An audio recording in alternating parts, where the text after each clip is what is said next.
완하겠네. 주를 의지하며 순종하는 자를 주가 늘 함께 하시리라.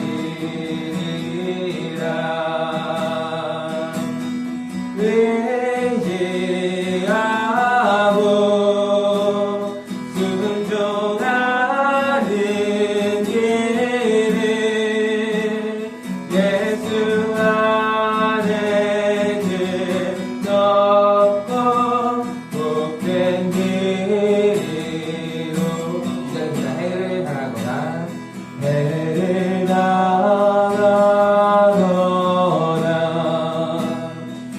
우리 고생할 때 주가 위로해 주시겠네. 주를 의지하면 순종하는 자를 주가 하기에 주시리라.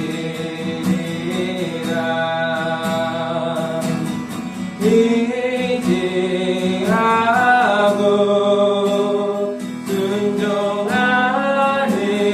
길을 예수 안에 즐겁고 복된 길이로. 4절입니다. 우리 받은 것을 주께 나드리면 우리 기쁨이 넘치겠네. 주를 의지하며 순종하는 자를 은혜 풍성케 하시리. 한 번 더. 우리 받은 것을 우리 받은 것을 주께 다드리며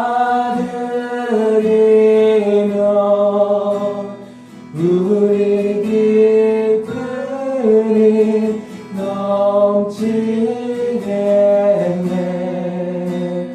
주를 의지하며 순종하는 자를 은혜 풍성케 하시리라.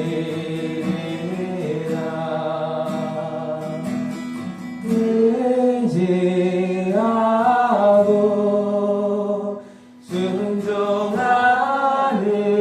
길을 예수 안에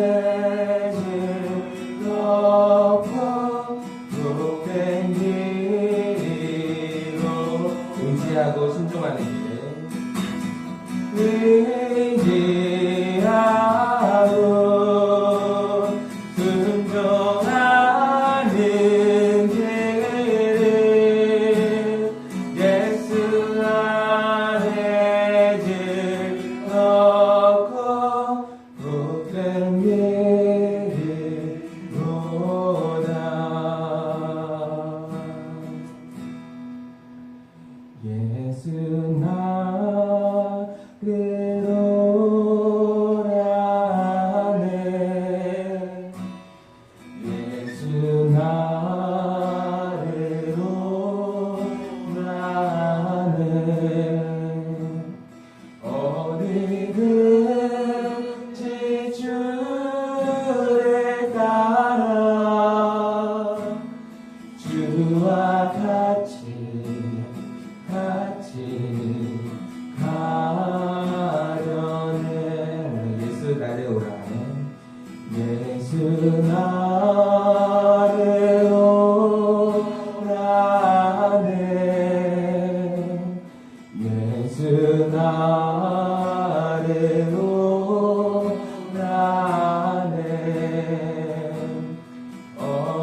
어디든지 주를 따라 주와 같이 가려는 주의 인도하신다. 주의 인도하심 따라 주의 인도하심 따라 어디든지 주를 따라 주와 같이 가려는 겟세마네 동산까지 겟세마네 동산까지 주와 함께 가려 하는 피땀 흘린 동산까지 주와 같이 함께 가려는 주의 인도하신다. 주의 인도하심 따라 주의 인도하심 따라 어디든지 주를 따라 주와 같이 가려는 주의 인도하신다. 주의 인도하심 따라 주의 인도하심 따라 어디든지 주를 따라 주와 같이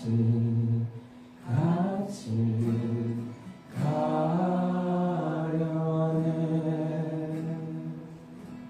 아멘. 예수님이 가는 곳, 어린 양이 가는 곳 그 어디든 우리가 따라가는 우리 의동계 동생들 되시길 소망합니다.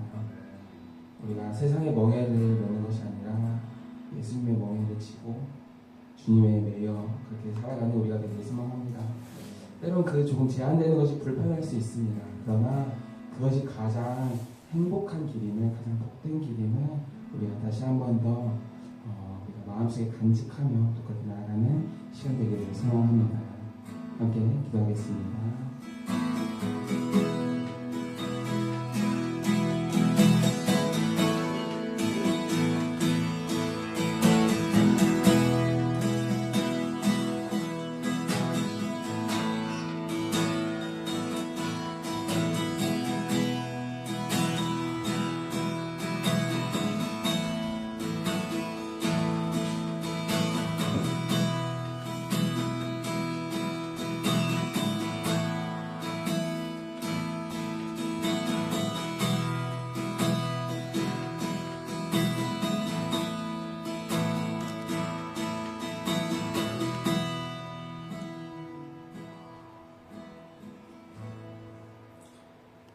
우리 주 예수 그리스도의 은혜와 하나님의 사랑과 성령의 교통하심이 여러분과 함께 하시기를 축복합니다.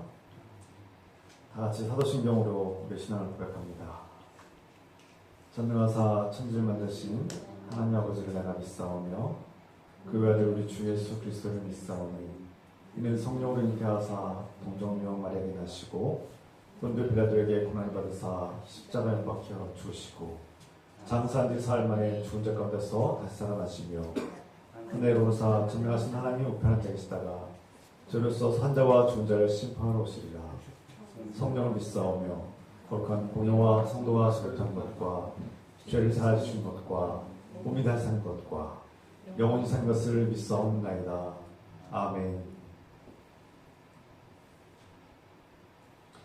찬송가 498장 찬송 드리고 찬송 들으시면서 준비하시면 함께 되겠습니다.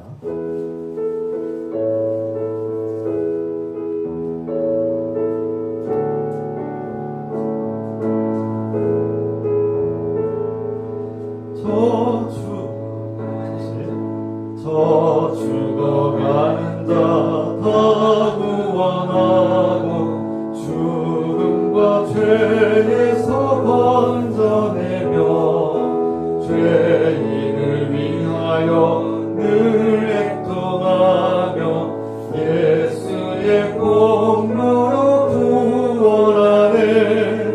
저 죽어가는 자 예수를 믿어 그 은혜 힘입어 다 살겠네. 주 믿지 않는 자 불쌍히 여겨 참되게 할 때를 기다리네. 열심을 다하여 인도해보세. 예수를 믿으면 다 살겠네. 저 죽어가는 자 예수를 믿어 그 은혜 힘입어 다 살겠네. 저 죽어가는 자 구원해내야 우리의 본분을 다하리니.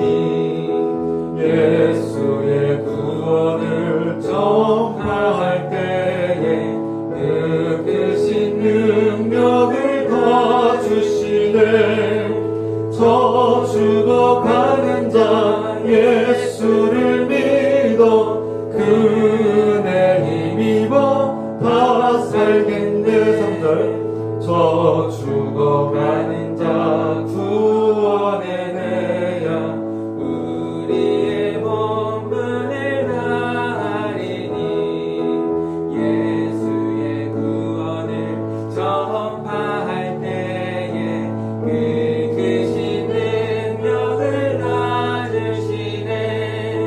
저 죽어가는 자 예수를 믿어 그 은혜 힘입어 다 살겠네.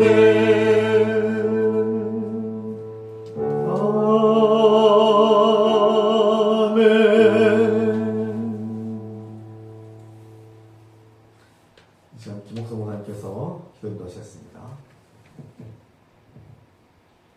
사랑하는 하나님 아버지, 우리가 주님을 찬양하고 높여드립니다. 오늘 형제자매들과 함께 주님의 이름으로 모여서 예배하고 찬양하며 기도함을 기뻐하고 감사드립니다. 오늘도 우리에게 먹을 것과 입을 것과 머물 곳을 주시고 날마다 돌봐주시니 감사드립니다. 오늘도 주님의 자비하심과 신실하심과 공일과 은혜를 베풀어 주시고 구원하심을 감사드립니다. 오늘도 우리에게 건강과 생명과 가족과 교회와 복된 관계를 돌보아 주시니 감사드립니다. 오늘도 우리의 마음에 믿음과 소망과 사랑을 주시니 감사드립니다. 때론 실패하고 병들고 지칠 때도 우리와 함께 하시고 이겨낼 힘과 능력과 소망을 주시니 감사드립니다. 약하고 어리석고 죄 많은 우리를 용서하시고 있는 모습 그대로 사랑해 주시니 감사합니다. 예수 그리스도 안에서 죄의 심판과 죽음과 멸망에서 건져주신 은혜를 감사드립니다. 예수 그리스도 안에서 부활 생명과 하나님 나라를 열어주시니 감사드립니다. 주님, 질병의 고통 속에서 괴로워할 때 불쌍히 여겨주시고 고쳐주시며 회복시켜 주시옵소서. 주님, 오늘도 용서받아 싸우니 나의 가족과 이웃과 다른 사람을 용서하며 살게 하소서. 날마다 주님의 교회와 이웃을 사랑하고 섬기며 돌보게 하옵소서. 예수 그리스도의 이름으로 기도합니다. 아멘.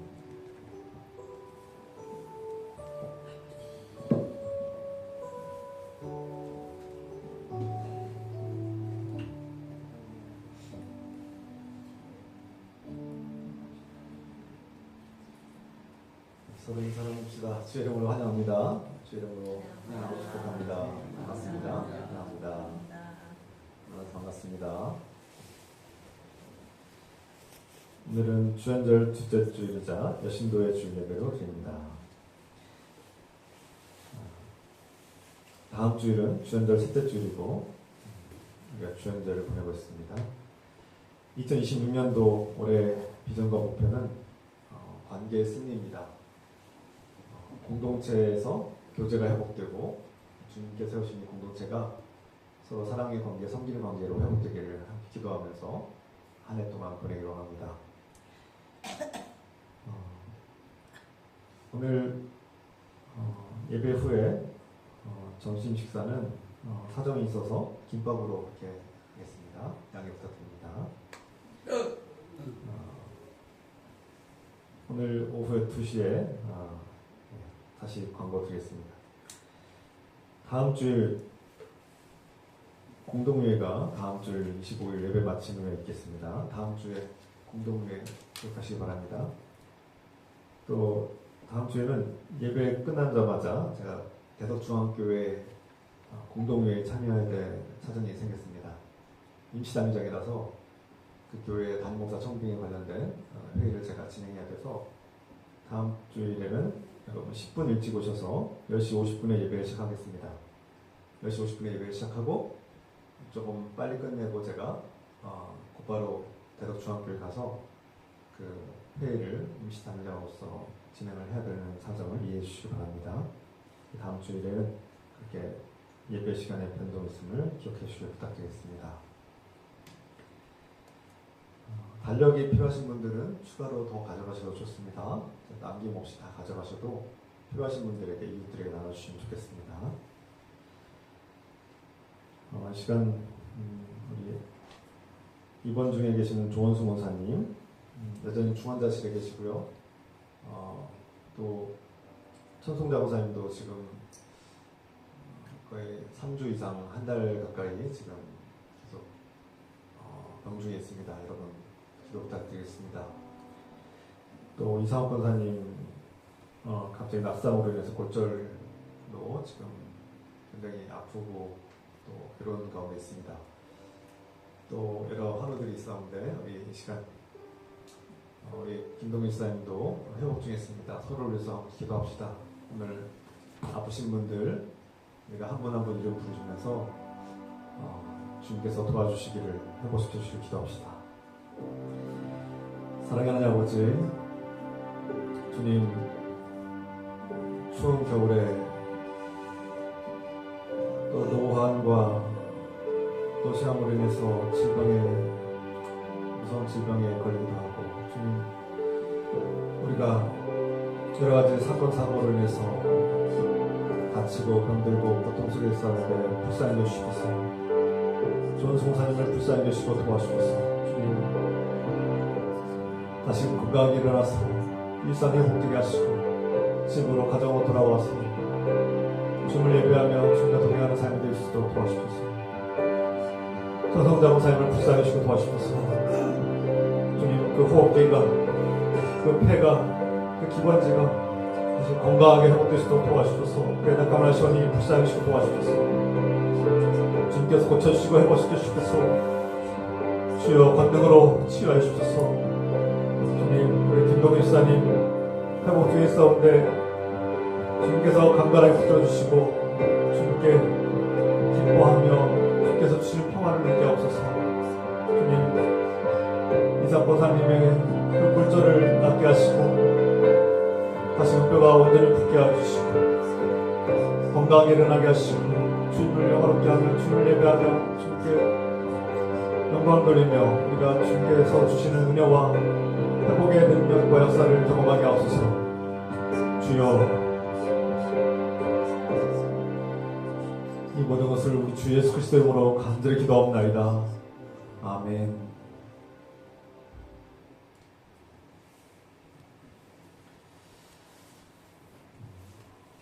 오늘 이 시간 하나님께서 우리에게 주시는 말씀은 열왕기상 17장 8절부터 16절의 말씀입니다.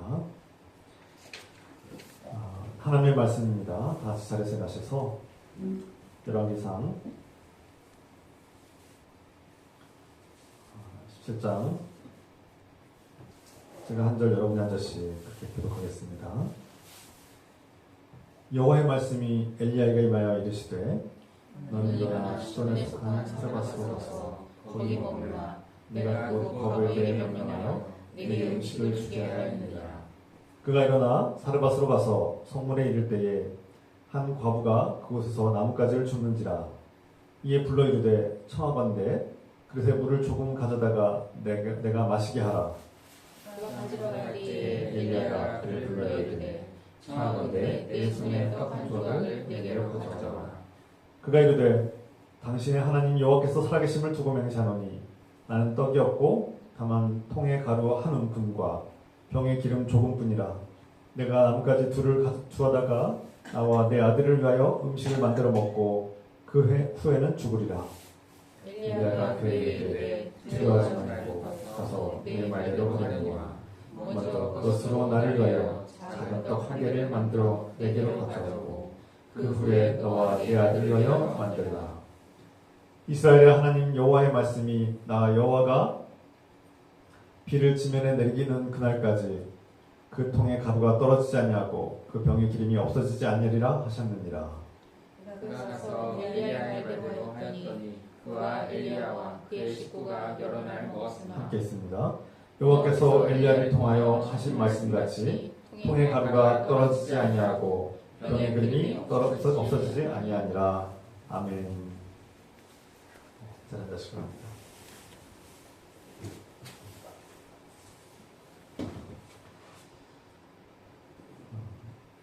역사적으로 경제 불황은 종종 반복되곤 합니다. 몇 년 전부터 경제적인 어려움으로 인해서 자영업자들이 어려움을 겪고 있다는 그런 뉴스와 소식을 듣게 됩니다. 한편으로는 자영업자들이 막 지금 실패하고 몰락한다는 얘기도 들려오고요.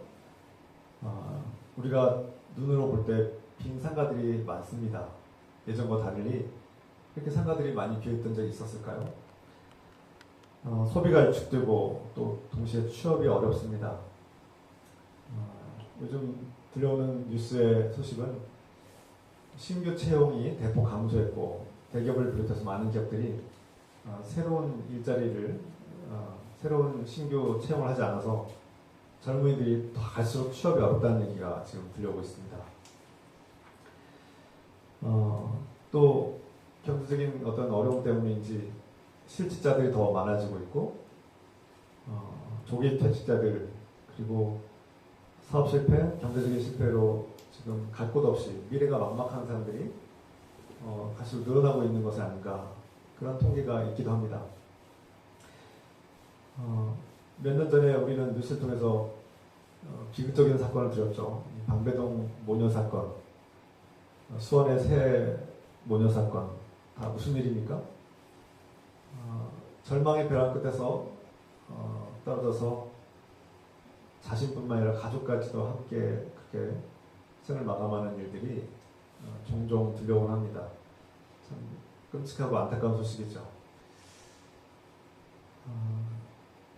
우리가 경제적인 어려움, 돈이 없는 어려움도 있지만 그들이 절망의 나락에서 그렇게 떨어지게 된 결정적인 더 큰 문제는 아마도 자신의 편을 들어주는 사람이 없고 소외감과 고립감이 극단에 치닫고 누구도 그들에게 관심하지 않고 또 도와줄 수 없는 그런 절망감 때문에 더 나아지지 않는다는 내일에 대한 희망이 없어진 것이 아닌가. 그래서 이런 비극적인 일들이 반복되는 것이 아닌가 돌아보게 됩니다. 오늘 이 말씀을 드리는 이유는 어두운 말씀이지만 오늘 본문에 우리가 읽은 말씀에는 이 절망의 벼랑 끝에선 한 여인이 등장하게 됩니다. 이 여인이 오늘의 주인공이기도 하죠. 이 여인도 지금 궁핍과 가난의 절망이라는 그 벼랑 끝에 서서 지금 마지막 순간을 지금 준비하는 그런 모습이 오늘 본문에 나타납니다. 우리는 이 절망의 끝에 서 있는 한 과부를 통해서 하나님께서 어떻게 일하시는지 그분이 우리에게 제안하시는 대안적인 삶이 무엇인지를 오늘 함께 나누려고 합니다. 오늘 본문의 말씀에서 중요한 배경 하나는 지독한 가뭄입니다. 오래된 가뭄으로 인해서 이제 식량이 줄어들고 먹을 것이 없고, 그래서 이 과부 역시 이제는 더 이상 살아갈 식량이 없어서 굶어 죽어야 되는 그런 상황이 펼쳐진 겁니다. 오늘 본문의 말씀에서 하나님은 엘리야에게 명령하시죠. 시돈에 속한 사르밧으로 가라. 내가 그곳 과부에게 명령하여 너에게 음식을 주게 하였느니라. 참 하나님께서 엘리야에게 주신 말씀은 우리가 이성적으로 이해하기 어려울 수 있습니다. 우리가 이 말씀을 어떻게 이해해야 될까요? 먼저 주목할 사실은 사르밧이라는 곳, 시돈 지역이라는 그 지역에 사르밧이라는 동네가 있는데 그 지역에 사는 한 과부에게 엘리야를 보내는 하나님의 뜻은 무엇일까요? 이 사르밧이라는 땅은 이스라엘 땅도 아닙니다. 이스라엘이 이방이라고 외국이라고 생각하는 그 땅이고 또 바알 숭배의 본거지기도 하고 하나님을 모르는 우상을 숭배하는 바알을 숭배하는 땅입니다. 그런데 하나님께서 가라고 하신 그 지목하신 사람과 그 지역에서 이방의 지역에 한 과부는 사회적으로 볼 때 가장 취약하고 가장 가난하고 가장 작고 연약한 사람입니다. 아니 하나님께서 지금 가뭄의 시기에 먹을 것이 없는 시기에 이왕 보내실 거면 좀 풍요롭고 좀 넉넉한 집안에 보내시면 얻어먹는 사람도 좀 덜 미안할 텐데 하필이면 하나님께서 가라고 그리고 너에게 먹을 것을 줄 사람이 있다. 그런데 그 사람은 바로 가장 가난하고 가장 연약하고 보잘것없는 작고 연약한 사람, 지금 당장 먹을 것도 없는 사람한테 엘리야를 보내신 것입니다. 도대체 하나님의 뜻은 무엇일까요? 왜 하나님은 그 수많은 사람들 중에 그 사르밧에 있는 과부에게, 이 가장 가난한 사람에게 보냈을까요? 우리는 하나님 말씀을 읽을 때 이런 질문을 자주 던져야 됩니다. 왜 하나님은 그렇게 하실까? 왜 하나님은 넉넉한 교회에 보내시지 왜 자꾸 연약하고 힘없고 다 파탄나고 다 부서져서 깨지고 다 흩어진 교회로 보내실까? 왜 그럴까요? 우리 이성적으로는 잘 납득이 가지 않고 이해하기 어려운 일들이 종종 펼쳐집니다. 엘리야가 성문에 이르렀을 때 하나님께서 가라고 하신 그 사르밧에 도착했을 때쯤 한 여인이 땔감을 줍고 있는 것을 발견합니다. 엘리야가 그 여인에게 요청하죠. 여인이여 나에게 물 한 그릇만 주십시오. 물 한 잔만 주십시오. 아마 그 여인이 분명히 하나님께서 엘리야를 통해서 말씀하신 것이 있고 그 사르밧 지역에서 과부들이 한 명이 아닐 텐데 어떤 여인일까 아마 궁금했을 겁니다. 그런데 처음에 아마 물을 달라고 요청했고 그것을 이렇게 수용하고 받아들이는 그 사람이 하나님께서 지목하신 사람이라는 것을 그 엘리야는 깨달은 것 같습니다. 그래서 그 여인이 물을 뜨러 갈 때 그러자 엘리야는 그 여인에게 말하죠. 갈 때 떡 한 조각도 가져오십시오. 나에게 떡 한 덩이를 나에게 가져오십시오. 그러자 여인이 뭐라고 말합니까? 12절 말씀이죠. 나는 떡이 없고 다만 통에 가루 한 움큼과 병에 기름 조금뿐이라. 내가 이것으로 음식을 만들어 나와 내 아들이 먹고 그 후에는 죽으리라. 무슨 뜻입니까? 정말 끔찍한 말씀이죠. 그 여인의 상황은 절망적입니다. 지금 먹을 것이 다 바닥났고 마지막 한 주먹 정도 남은 한 움큼 정도의 이 밀가루로 떡을 만들어서 마지막 식사를 하고 아들과 함께 이제 우리는 굶어 죽을 것을 각오할 것입니다. 이제 죽을 것입니다. 더 이상 살아갈 소망이 없습니다. 이런 뜻이죠. 비극적인 소식을 들었습니다.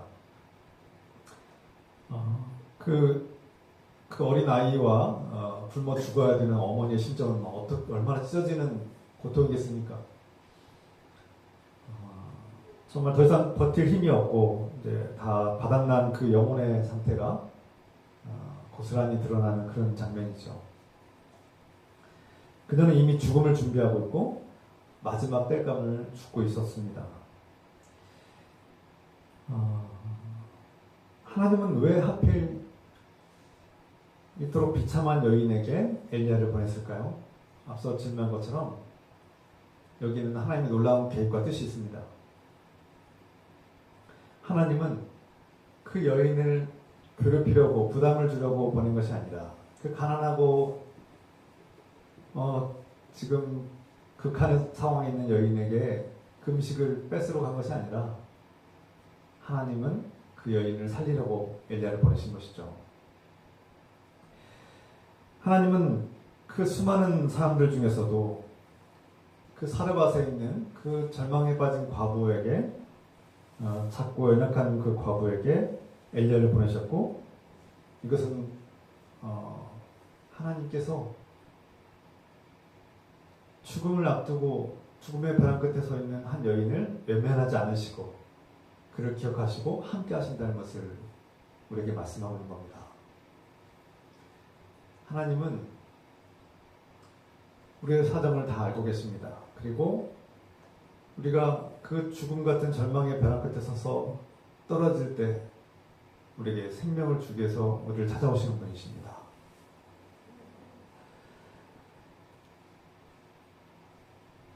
모든 사람들이 더 이상의 살 가능성이 없다고, 우리는 더 이상 희망이 없다고 포기할 때 하나님은 우리를 포기하지 않으시고 그 위기 속에 서 있는 우리를 붙잡아 주시고 살아갈 수 있도록 용기해 주시고 희망을 주시는 하나님이십니다. 바로 이 열왕기상의 이 말씀이 그저 엘리야가 가난한 과부를 만난 것이 그냥 우연히 일어난 작은 사건이 아니라 오늘날 절망적인 사람들에게, 절망에 빠져서 더 이상 살아갈 소망이 없다고 말하는 사람들에게 하나님은 관심하시고 사랑하시고 찾아오시고 그들에게 생명과 희망을 주시는 분이심을, 그들을 먹이시고 돌보시는 분임을 우리에게 분명히 선포하고 말씀하고 있습니다. 그러므로 우리는 우리의 상황이 아무리 극한에 처하고 더 이상 희망이 없다고 생각하게 될지라도 포기하면 안 됩니다. 끝까지 어떠한 상황에서도 하나님을 의지하고 살아가야 합니다. 우리는 절대 포기해서는 안 됩니다. 하나님은 하나님을 믿지도 않는 바알을 숭배하는 그 이방의 땅에 시돈이라는 그 사르밧 동네에 그들은 하나님을 섬기지도 않지만 그 이방 땅에 그 처절한 현장 속에 그 죽음의 벼랑 끝에 서 있는 이방 여인에게 엘리야를 보내셨고 엘리야를 통해서 하나님의 약속의 말씀을 주십니다. 엘리야를 통해서 주시는 약속은 그 죽어가는 과부에게 생명의 말씀이었습니다. 희망의 말씀이죠. 하나님께서 일하시는 방식은 언뜻 보면은 우리에게는 가혹하게 보이고 우리의 이성으로는 도무지 이해하기 어려울 때도 있습니다. 납득하기 어려울 때가 있어요. 왜 우리에게 이런 일들이 펼쳐지는가? 엘리야는 마지막 식사를 하고 죽음을 각오한 그 여인에게 이러한 요청을 하죠. 13절 두려워하지 말라. 먼저 그것으로 나를 위하여 작은 떡 한 개를 만들어 내게로 가져오고 그 후에 너와 내 아들을 위하여 만들라. 지금 마지막 한 움큼으로 지금 빵 하나 만들어서 지금 나눠 먹고 죽으려고 하는 여인에게 가서 떡을 만들어서 먼저 나에게 가져오라. 엘리야 선지자에게 가져오라는 겁니다. 이 요청이 너무나 잔혹하고 말도 안 되는 그런 요구같이 들립니다. 너무나 상식적으로 다 받아들이기 어려울 수 있는, 아니 나에게 지금 음식을 줘도 부족한 판국에 식량을 주기는커녕 오히려 마지막 남은 그것을 나한테 달라고 하는 사람을 어떻게 받아들이시겠습니까? 하나님의 사람이라는 그런 선지자로, 그런 아마 그 당시에 선지자의 그 옷차림과 행색이 있었기 때문에 누가 봐도 이 사람은 시돈 땅 사람이 아니고 이스라엘에서 온 사람임을 알았을 거예요. 그리고 그가 행색에 볼 때 하나님의 사람이라는 것을, 그러니까 선지자라는 것을 알고 있었을 겁니다. 그리고 이미 하나님께서 그 과부에게 미리 말씀하셨을 겁니다. 성경의 말씀을 보면, 맥락을 보면 하나님께서 내가 너에게 너를 먹일 과부를 내가 이미 정하였고 그가 너를 맞이할 것이다. 내가 이미 그렇게 전하였다. 이런 말씀이 있어요. 그러니까 그 과부는 이미 조만간에 하나님의 사람이, 하나님께서 보내주실 사람이 자기에게 선지자가 오셔서 자기가 대접해야 된다는 걸 알고 있어요. 하나님께서 미리 예비하신 거예요. 준비하신 겁니다. 그런데 여인은 그것을 받아들일 마음의 준비가 되지 않는 거예요. 지금 마음의 여유가 없고 지금 자신은 죽음을 각오하고 있는데 내가 누구를 대접하고 누구를 먹이겠는가? 반갑지 않은 거죠. 엘리야가 반가운 상황이 아닙니다. 그런데 언뜻 보면은 이 과부에게 먹을 것을 주기는커녕 오히려 하나님의 사람이라고 선지자로 오신 그 엘리야가 과부에게 마지막 남은 것을 달라고 하니 너무나 가혹하고 정말 잔인하게 들릴 수도 있습니다. 이게 하나님께서 일하시는 방식입니까? 도무지 나에게 선물을 들고 올 줄 알았는데, 먹을 것을 줄 줄 알았는데, 하나님이라는 분이, 야훼 하나님이라는 분이 기껏 보낸 사람은 나에게 떡을 달라고요? 참 어처구니가 없었을 겁니다. 그런데 하나님께서 엘리야를 통해서 말씀하시는 것은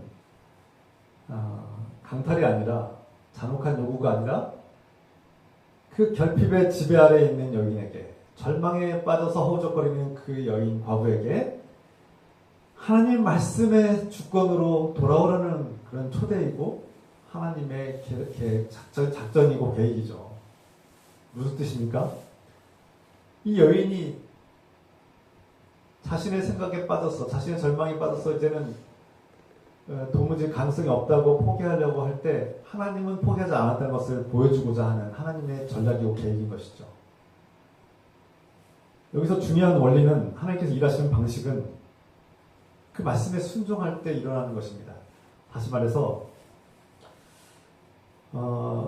우리가 어려움에, 고통에 처했을 때 우리는 본능적으로 내가 가진 것들, 내가 소유하는 것들, 내가 뭔가 붙잡아야 될 것들을 악착같이 붙잡는 그런 본성이 있습니다. 살기 위해서. 마치 물에 빠져가는 사람이 지푸라기라도 붙잡고 싶은 심정으로 내가 이 고통과 괴로움과 연약함 속에서 붙잡아야 될 것은 이것밖에 없어. 그것이 돈이 됐든 권력이 됐든 명예가 됐든 뭐가 됐든 사람이 됐든 뭔가를 붙잡고 살려고 발버둥을 치는 것이 인간의 본성 아니겠습니까? 이 여인은 지금 이 가루 한 움큼을 꽉 붙잡고 있는 거예요.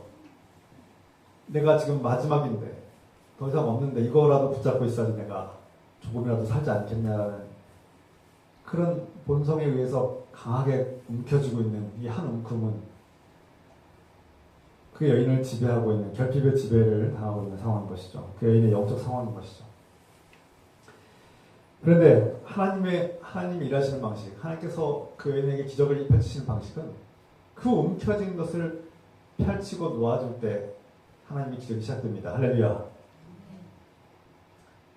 성경은 우리에게 하나님께서 일하시는 방식을 자꾸 얘기하시는 겁니다. 반복해서. 내가 강하게 그 악착같이 꼭 쥐고 움켜쥐고 있는 그것이 안전이든 안정이든 건강이든 그것이 관계든 사람이든 명예든 돈이든 쾌락이든 내가 이것 없으면 못 산다고 하는 그것을 내려놓고 움켜진 것을 펼칠 때, 그 움켜진 손을 펼칠 때 하나님의 기적이 시작되는 겁니다. 그래서 여기서는 먼저 내게로 가져오라, 그 떡을 먼저 내게로 가져오라는 이 말씀에 매우 한편으로는 도무지 받아들일 수 없는, 이해할 수 없는 말씀이지만 이 말씀에 순종하고 받아들이고 따를 때에 하나님께서는 그 여인의 삶에 희망을 주고 생명을 살리는 놀라운 기적을 펼치시는 것이죠. 그래서 우리가 영적으로 눈을 뜨고 하나님의 말씀을 듣고 그 말씀을 행할 때 내 환경과 내 상황과 내 모든 것들은 열악하고 도무지 받아들일 수 없는 것 같이 보일지라도 하나님 말씀을 믿고 그 말씀을 붙잡을 때 하나님께서는 놀라운 것을, 상상할 수 없는 것을 우리에게 주신다는 것입니다. 단순히 그냥 복을 많이 받기 위해서 순종하라 이런 말씀이 아닙니다. 복 받으려면 순종하라 이런 말씀이 아니에요. 과거에 그런 말씀 많이 들었겠지만 그런 단순한 말이 아닙니다. 그런 단순한 공식이 아니에요. 하나님께서는 우리가 꼭 악착같이 움켜쥐고 있는 나는 이건 더 이상 양보 못합니다. 난 이거는 더 이상 양보 못해요. 난 이거 없으면 죽습니다. 그걸 어떻게 양보해요? 그거 양보하면 우리는 망합니다. 라고 하는 그 생각은 꽉 움켜쥐고 있는, 악착같이 움켜쥐고 있는 가루 한 점으로 먹고 살겠다는, 뭔가 나 이거 없으면 안 된다는 강한 본능인데, 그것을 내려놓을 때 하나님께서 일하시고, 그 마음을 내려놓을 때 하나님께서 일하시는 겁니다. 기적이 일어나는 겁니다. 상상할 수 없는 더 큰 선물을 받는 겁니다. 그것이 하나님께서 우리에게 복을 주시는 방식이고 일하시는 방식이고 우리를 살리시는 방식이에요.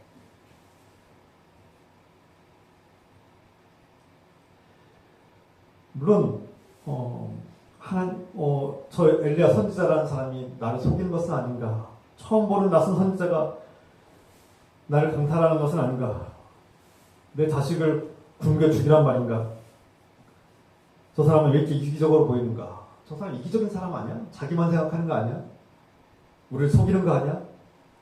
아니 우리를 부유하게 하고 우리 성공하게 하기는커녕 우리를 망하게 하는 거 아니야? 이런 수많은 생각들이 그 여인을 두렵게 만들었을 것입니다.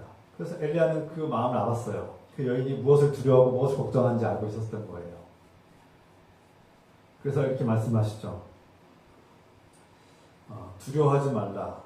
두려워하지 말라. 그 마음에 그냥 하는 말이 아닙니다. 당신이 무엇을 두려워하고 있고 무엇 때문에 염려하고 있고 무엇을 걱정하는지 안다는 겁니다. 하나님 다 아신다는 거예요. 내가 움켜쥐고 있는 것을 놓지 못하고 있는 두려움과 불안을 알고 있다는 거죠. 알고 계시죠. 그래서 말씀하시는 겁니다. 먼저 너의 손을 펼쳐라. 그 움켜진 한 움큼의 가루를 펼치고 먼저 줘라. 영적인 우선순위를 먼저 행하면 하나님께서 주시는 너를 굶기지 않을 것이다. 뭐라고 하십니까? 그 후에 너와 내 아들을 위하여 만들어 먹어라. 아니 이미 다 만들어 줬는데 내 것을 만들라고요? 우리의 인간 이성적인 본성적인 생각으로는 도무지 말이 안 되는 얘기죠. 아니 우리가 먼저 먹고 남은 걸 줘야 되는 게 우리의 순서인데 먼저 주면은 내가 먹을 게 없는데 어떻게 먼저 줍니까? 여기서 믿음이 필요합니다. 믿음이 무엇일까요? 도대체 그리스도인의 믿음이란 뭡니까? 우리가 날마다 외치는 그 믿음은 무엇입니까? 믿음이란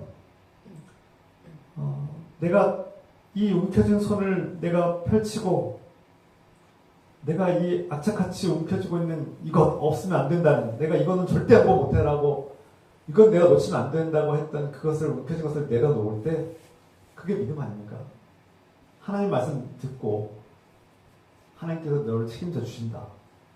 하나님께서 너를 책임져 주시고 너를 살리신다. 너를 포기하지 않으신다. 그래서 내가 너에게 엘리야를 보냈다. 너를 착취하려고, 너를 빼앗으려고 온 것이 아니라 너를 살리려고 보냈다. 이 하나님의 사랑과 계획과 뜻이 있는데 이것을 믿지 못하고 나는 못 믿겠어요. 나는 당신 말 못 믿겠어요. 나는 안 할 거예요. 나는 거부할 겁니다. 라고 하면 아무런 기적도 안 일어났을 겁니다. 기적이 일어날 수 없죠. 하나님께서 일할 수 없는 겁니다. 우리가 고집스럽게 그 움켜쥐고 있으면 하나님께서 일할 수 없는 거예요. 일을 못하는 겁니다. 여러분, 하나님은 왜 나에게 기적을 보여주지 않을까? 하나님은 왜 나에게 복을 주지 않을까? 하나님은 왜 나를 살려주지 않으시는가? 왜 나를 이 고통 속에서 도와주지 않으시는가? 이런 의문이 있습니까? 그런데 그 이유가 하나님은 지금도 여러분을 도와주시기 위해서 여러분의 마음의 문을 두드리고 있고 제발 그 문을 열어다오 라고 문을 두드리고 계시고 기다리고 계시는데, 애타게 기다리시는데 여러분들이 문을 열어주지 않는 건 아닙니까? 여러분들이 그 문을 꽉 붙잡고 있는 건 아닙니까? 내가 당신을 어떻게 믿고 그 문을 열어주니까? 난 이 문을 열면 죽습니다. 이런 움켜쥐고 있는 것이 무엇입니까? 그 내려놓지 못하는 것은 무엇입니까? 무엇이 여러분들을 그토록 그것이 당신의 것입니까? 정말 당신이 그렇게 당신의 것입니까? 그리고 그것이 정말 당신을 살릴 수 있습니까? 잘 생각해 보셔야 됩니다. 더 이상 갈 곳이 없고 이것이 마지막이고 그 가루 한 움큼이 나를 살릴 수 없다는 것을 알아야 되는 겁니다. 더 이상 나빠질 것이 없어요. 오늘 죽냐 내일 죽냐의 문제지 더 나빠질 게 뭐가 있습니까? 더 나빠질 게 뭐가 있어요? 더 좋아질 수 있습니까? 그 움켜쥐고 있으면 더 좋아집니까? 움켜쥐고 있으면 더 좋아질 수 있어요? 여러분 더 좋아집니까? 그거 안 놓고 꽉 움켜쥐고 있고 나 절대 양보 못합니다 하면 더 좋아져요? 해결됩니까? 그 죽음이라는 절망의 벼랑 끝에서 살 수 있어요? 어차피 죽게 돼 있습니다. 죽을 수밖에 없어요. 그 과부가 깨달은 거예요. 어차피 이거 한 움큼 먹어도 내일 죽거나 내일 모레 죽거나 그래 한번 믿어보자. 그리고 나서 그 땔감을 주워다가 불을 피워서 떡을 만들고 마지막 남은 한 움큼의 늑가루로 음식을 만들어서 그 떡을 엘리야에게 드립니다. 대접하죠. 그 과부가 이제 하나님의 말씀을 듣고 그래 뭐 더 나빠질 게 뭐가 있겠어. 그래서 더 떨어질 것이 뭐가 있겠어. 움켜진 손을 펼칠 때 하나님 말씀이 일하기 시작하는 겁니다. 그때부터 하나님 말씀이 일하기 시작하는 거예요. 먼저 그 떡을 엘리야에게 드렸을 때 하나님께서 일하시고 그 과부는 그 보잘것없는 작은 떡덩이를 하나님의 이름으로 드렸는데 그 하나님 말씀을 믿고 의지해서 드린 것이죠. 그것은 하나님에게 자신의 생명을, 자신의 삶을, 자신의 두려움을 다 맡기고 내어드리는 온전한 제사가 된 겁니다. 그 작고 보잘것없는 사건을 통해서 하나님은 그 여인의 마음을 받으신 것이죠. 여기서부터 기적이 시작되고 바로 믿음이라는 것은 하나님 말씀이 일할 수 있도록 기회를 주는 것입니다. 내 힘으로 그 문제를 해결하려고 움켜쥐고 있을 때는 죽음밖에는 답이 없지만 그 움켜진 손을 펼칠 때 하나님께서 일하시기 시작하고 그 사라진 이제 다 써버린 그 밀가루 가루통에 가루가 없어져야 없어지지 않는 겁니다. 그 기름으로 떡을 만들 때 기름을 섞어서 만드는데 그 기름이 사라지지 않는 겁니다. 마르지 않는 거예요. 대략 3000년쯤에 벌어진 이 엘리야와 이 사르밧 과부의 이 사건은, 이 만남과 사건은 그저 3000년 전에 오래전에 있었던 이례적인 사건이 아니라 오늘날 하나님과 동행하는, 하나님께서 사랑하는 사람들에게 동일하게 일어날 수 있습니다. 할렐루야. 예수님께서 이 말씀을 하셨어요. 이 사건을 예로 들어서 이스라엘 백성들에게도 과부가 많았을 것입니다. 남편을 잃은, 남편과 사별한 과부들이 한두 명이었겠습니까? 그런데 왜 정작 하나님의 사람 엘리야는 이스라엘 땅에 있는 과부에게 보냄받지 않고 이스라엘과 상관도 없는 저 시돈 땅 사르밧이라는 이방 땅의 한 과부에게로 보내졌을까요? 예수님께서 지적하시고 책망하시듯이 이스라엘 땅에는 하나님 말씀을 믿고 따를 수 있는 믿음의 사람이 없었던 거 아닙니까? 너희가 하나님께서 너에게 살리고 생명을 주기 위해서 보낼 하나님의 사람을 보내고 싶어도 너희가 믿음으로 받아들일 사람이 없으니 저 하나님을 믿지도 않고 알지도 못하는 이방 땅으로 보내시는 거 아닙니까? 예수님께서 지적하신 말씀이 그거예요. 너희가 하나님의 선택받은 백성이라고, 누구보다 하나님의 말씀을 잘 안다고 자부하는 너희가 정작 하나님의 사람 엘리야를 받아들일 사람이 한 명도 없더냐? 주님께서 책망하는 거 아닙니까? 정작 믿음이 필요할 때, 하나님께서 일하실 때 우리는 하나님을 외면합니다. 하나님 말씀을 거부해버려요. 하나님의 사람을 외면해버립니다. 믿지 않아요. 믿지 않아요. 날마다 하나님 믿는다고 말하고 하나님 사랑한다고 고백하면서도 정작 하나님이 일하실 때 믿음으로 받아들일 사람이 있느냐라고 하면 없어요. 하나님께서 가슴이 아픈 겁니다. 이 이스라엘 땅에 나의 사람, 하나님의 사람 엘리야를 보낼 과부가 한 명도 없는 겁니까? 그 수많은 과부 중에 믿음으로 이 말씀을 받을 사람이 한 명도 없던 것입니까? 예수님께서 보실 때는 그런 거예요. 없었던 겁니다.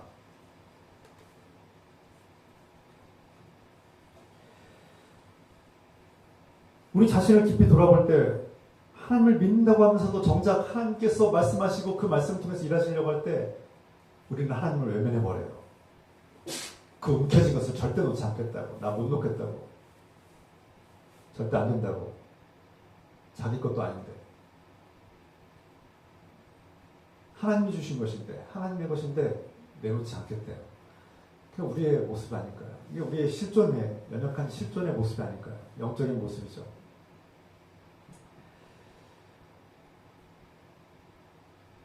우리의 모습, 우리의 영적인 현실은 지금 사르밧 과부와 같은 모습이 아닐까 돌아보게 됩니다. 우리의 연약함과 허물과 죄로 인해서 우리는 영적인 파산에 이른 사람들입니다. 내 지식과 내 힘과 능력으로 다시금 일으키고 세워보려고 했지만 안 돼요. 끊어지고 깨어진 관계가 잘 회복이 안 돼요. 내가 상처 준 사람들, 내가 아프게 한 사람들, 내 죄의 문제가 해결이 안 돼요. 끊임없이 내 마음속에는 늘 하나님을 거부하고 내 욕심대로 살고자 하는 끊임없는 우상숭배와 죄성이 나를 지배합니다. 그 싸움에서 날마다 져요. 이긴 적이 없어요. 그런데도 자기 스스로 구원해보겠다고 악착같이 움켜쥐고 붙잡고 살아가는데, 여러분 죽음을 이기셨습니까? 죽음을 이기셨어요? 죽음 두렵지 않습니까? 여러분 여기서 죽음 안 두려우신 분 있으세요? 난 죽음이 안 두려워요 하신 분 있어요? 죽음 이기신 분 계세요? 여러분의 지식이 많아서, 건강이 좋아서, 힘이 있어서, 권력이 많아서 죽음을 이기신 분 있습니까? 없잖아요. 한 명도 없습니다. 단 한 사람도 없죠. 우리 스스로 구원할 능력이 없다는 겁니다. 그래서 우리는 마지막까지 그래도 하루라도 연장하고 싶어서 마지막까지 그 뭔가를 움켜쥐고 그 절망이라는 땔감을 부어서 연명해 보려고 애쓰고 있는데 그 끝은 죽음입니다. 죽음은 못 이깁니다. 절망을 이길 수가 없어요. 그런데 우리에게, 이 절망 속에 죽어가는 우리에게 하나님의 아들 예수 그리스도께서, 하나님께서 아들을 보내셔서, 하나님께서 그 과부, 사르밧 과부에게는 엘리야를 보내셨지만 오늘 우리에게는 하나님의 아들을 보내셨지 않습니까? 완전하신 분, 엘리야를 완성하시는 분. 엘리야는 잠시 있다 갔고, 엘리야는 사르밧 과부에게 떡을 달라고 요청했지만 하나님의 아들 예수 그리스도께서는 우리를 대신해서 그분의 몸을 주신 거 아닙니까? 십자가에서 당신의 몸을 내어주셔서 우리에게 떡이 되신 거 아닙니까? 우리는 그 떡을 먹고 살았고 생명을 얻었습니다. 그게 성만찬 아닙니까? 그분께서 십자가에서 흘리신 십자가의 피로 인해서 우리는 날마다 떨어지지 않는, 채워도 끊이지 않는 기름 부음을 받은 거 아닙니까? 그래서 우리가 날마다 먹고 마실 때마다 이미 예수 그리스도 안에서 흘러나온 사랑과 은혜와 용서는 마르지 않고 끝이 없고 비워지지 않고, 우리를 찢어진 상처와 죽음의 상처를 우리 힘으로는 도무지 치유할 수 없으나 예수 그리스도께서 부어주시는 그 기름으로, 십자가의 보혈로 우리는 치유받고 또 치유받고 용서받았음에도 불구하고 그 기름통은 마르지 않는 겁니다. 할렐루야. 이런 기적을 우리가 지금 경험하고 있는 거 아닙니까? 이것이 그리스도의 십자가의 은혜 아닙니까? 우리가 날마다 바라보는 그 십자가는 그냥 보기 좋으라고 세우는 것입니까? 우리가 먹어도 마르지 않는 사랑의 샘물이고 은혜의 샘물이고 우리를 치유하는 죽음의 상처를 치유하는 보혈의 피 아닙니까?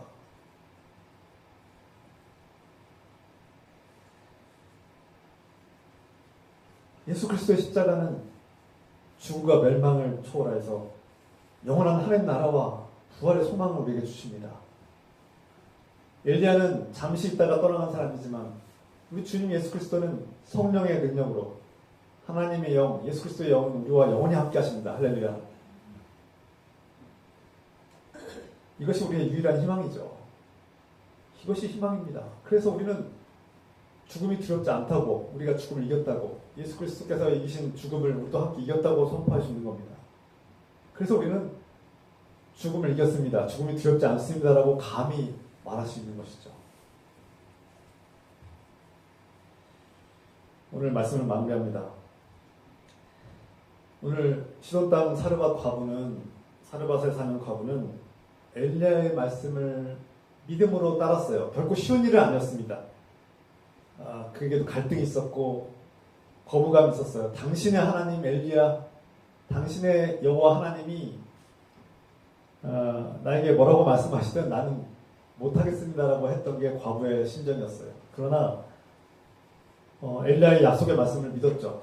엘리야의 약속의 말씀을 듣고 그의 마음이 변화되었고 믿어보기로 결정한 것입니다.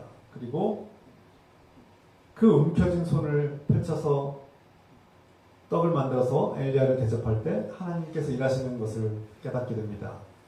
그의 밀가루통이 마르지 아니하고 비워지지 아니하고 그의 기름통이 마르지 아니하였다. 여러분들이 꼭 움켜쥐고 놓지 못하고 있는 것은 무엇입니까? 그리고 여러분들이 무엇 때문에 두려워하고 걱정하고 불안해 떨고 있습니까? 어떤 사람들은 자녀의 미래 때문에, 또 어떤 사람들은 도무지 앞이 보이지 않는 노후 때문에, 때로는 관계가 부서지고 깨어져서 도무지 회복될 기미가 보이지 않아서 괴로워하고, 때로는 인생이 먹고 살만하긴 하지만 공허하고 인생에 허무함이 밀려오기도 하고, 때로는 죽음과 같은 공포가 두려움이 나를 엄습할 때 잠 못 들고 괴로워하지 않겠습니까? 그 인간의 본성이죠. 그것을 두려워하는 것은 본성입니다. 누구나 가지고 있는 두려움이에요. 그러나 오늘 이 말씀을 듣는 저와 여러분들은 그 두려움을 하나님께 정직하게 고백하고 기도합시다. 주님, 저의 결핍을 주님께 고백합니다. 주님, 저의 형편을 아시죠? 저를 도와주십시오. 주님, 저는 절망의 끝에, 위기의 벼랑 끝에 서 있습니다. 도와주십시오. 하나님의 사람을 보내주시고 하나님의 방식으로 하나님의 말씀이 내 안에서 우리 삶을 작동하게 하시고 우리를 생명의 길로, 구원의 길로 인도하옵소서. 영원한 하나님 나라가 있고 부활의 소망이 있지만 이 땅에서도 우리를 돌보시는 하나님을 경험하게 하옵소서. 기도하십시오.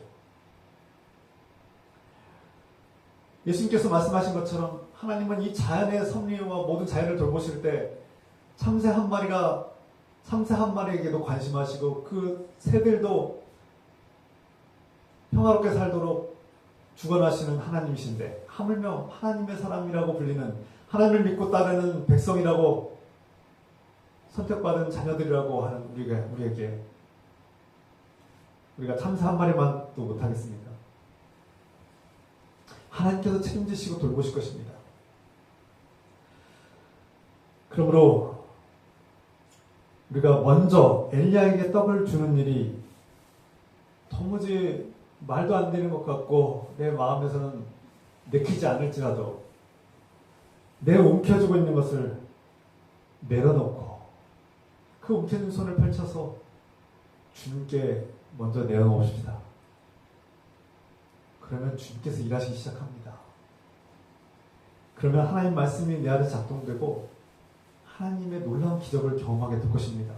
여러분들에게 살리려고, 여러분들에게 복을 주시려고, 생명을 주시려고, 구원하시려고 주시는 것인데 그것을 왜 거부하십니까?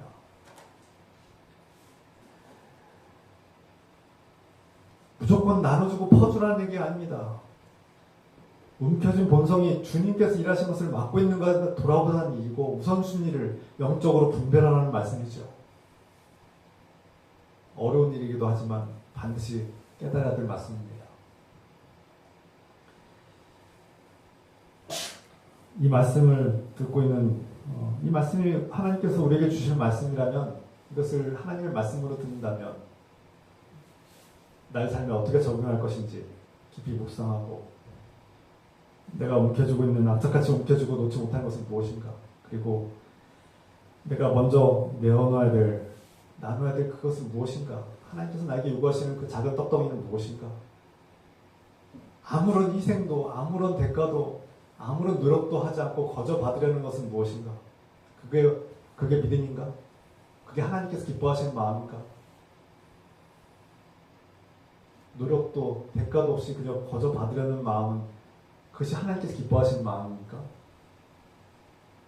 그것이 여러분들의 마음입니까? 그게 복입니까? 오늘 엘리야와 사르밧 과부에게 일어난 이 놀라운 사건이, 하나님의 은혜가, 하나님의 구원의 역사가 오늘 저와 여러분 가운데 가정과 일터에 충만하게 아름답게 이루어지기를 우리 주 예수 그리스도의 이름으로 축원합니다. 기도합시다. 사랑하는 아버지,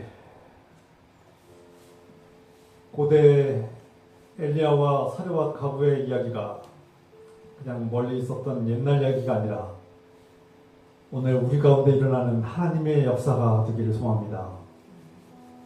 하나님께서 우리를 살리시고 복주시기 위해서 엘리야를 보내시는데 우리는 그것을 거부하고 도무지 못하겠다고, 그것은 아니라고, 내 움켜진 것을 도무지 줄 수 없다고 말합니다.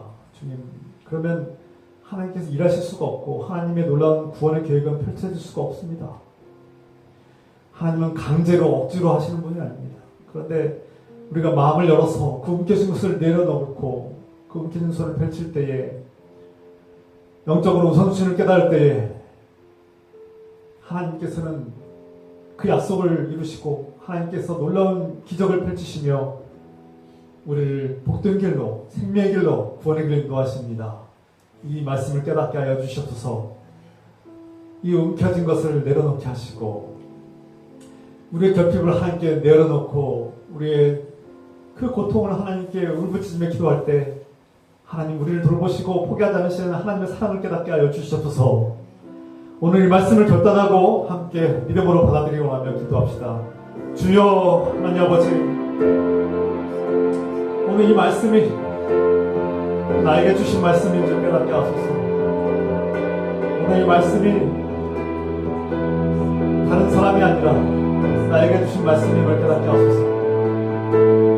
주님, 하나님께서 일하시는 것을 막지 않게 하시고 내가 움켜진 것을 내려놓을 수 있는 용기와 믿음을 주시옵소서. 도와주시옵소서. 깨닫게 하시옵소서. 주님, 내가 놓지 못하고 있는 것은 무엇입니까? 내가 무엇 때문에 그것을 움켜쥐고 무엇 때문에 하나님 뜻을 거스르고 하나님께서 우리에게 거둬주시는 그 선물과 위대한 구원의 역사를 우리가 받지 못하는 그 원인이 무엇입니까? 돌아보게 하소서. 깨닫게 하소서.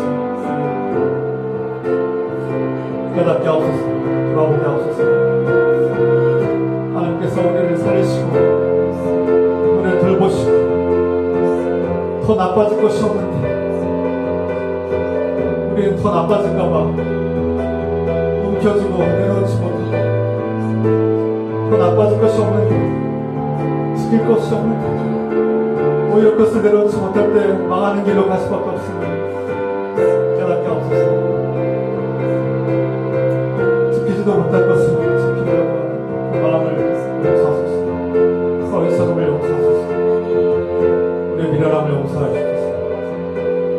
깨닫게 하시고 믿음을 더하여